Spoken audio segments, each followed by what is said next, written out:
Alright, I've been looking forward to this movie. I made a video about the first one. I always thought ever since seeing the first one that there should be a trilogy. So now let's review part 2.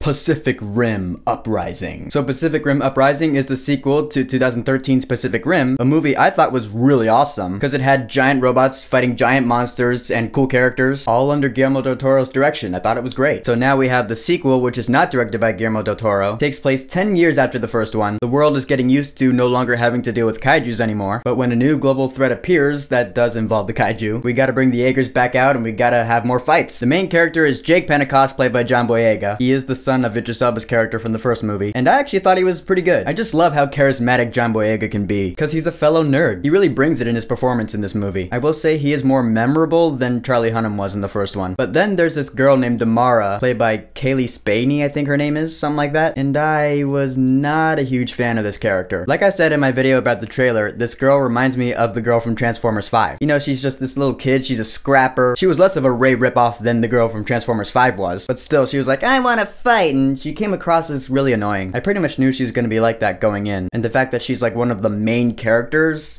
brought the movie down for me. Then there's Scott Eastwood, who they're marketing a lot. He's another one of the Jaeger pilots, but I don't understand why they're marketing so much because his character really is nothing. He's just like the generic chiseled guy they have to just be there to be there. His character had zero depth. I'm just saying that. I do like the fact though that they brought characters back from the first one. They bring back Mako and they bring back the scientists Newt and Gottlieb. I will say Charlie Day as Newt has a pretty big part in this movie. It's always good to see characters from the first movie in the sequel, in a franchise like this where not all the characters carry through, but just further banter between the scientists. I just like seeing that. You can say more for these guys than you can say about C-3PO and R2-D2 in the new Star Wars movies, so there is that. But not only is it just further banter, but there is further continuation from the first movie story-wise, and I thought it was pretty clever, I'm not gonna lie. I was like, that is a smart direction to take the story. I mean, not just from the characters, but from the story in general of the movie. There were some aspects I was like, yeah, that's actually continuing some things from the first movie that it left open. I really appreciated that. And there is this kind of cool, almost mystery-like element that comes into play when these rogue Jaegers start showing up, and they start causing havoc. You're like, who's in these rogue Jaegers? What the hell's going on here? Trying to figure that out brought a new element into the Pacific Rim franchise, and I really like that. It brought something new to the table, like a sequel should do. But with that also comes another one of the movie's flaws, and that is the pacing. This movie is less than 2 hours long. It's an hour and 50 minutes. I looked at the runtime before I went into the movie, and to me, anything under 2 hours is a red flag. And I was like, oh no, this isn't gonna be rushed, is it? Yeah.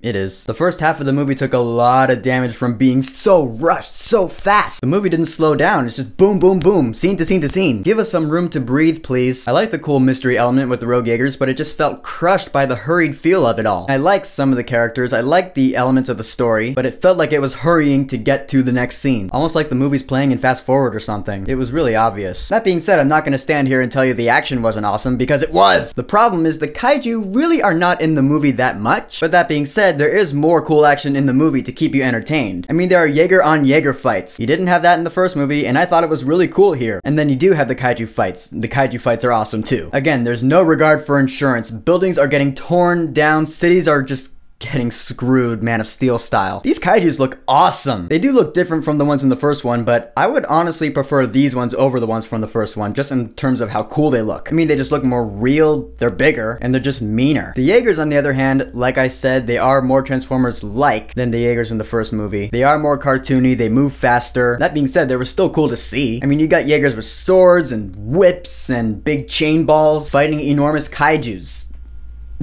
That's the dream, right? Needless to say, my inner 12-year-old was quite satisfied. With the action anyways. One other thing that brought the movie down for me was the humor. The humor in this movie really misfired with me. Because it reminded me of like Nickelodeon bullshit, like Teenage Mutant Ninja Turtles. It reminded me of TMNT humor. I'm not knocking Ninja Turtles at all. I appreciate Ninja Turtles humor in Ninja Turtles, but I just don't feel like it fits in Pacific Rim. Like a big action scene will be going down, buildings are getting annihilated, it's all awesome, and then like one of the Jaeger pilots will spit out a line being all like, that's how it's done, and then you'll see the Jaeger flip off the kaiju. I was all like, no. I was also kind of concerned about the score in this movie. It's Lauren Balfe, so I know it's gonna be good, but he is replacing my man Ramin Djawadi, who scored the first movie, and I love that theme from the first movie, and I was really hoping to hear that theme in this movie.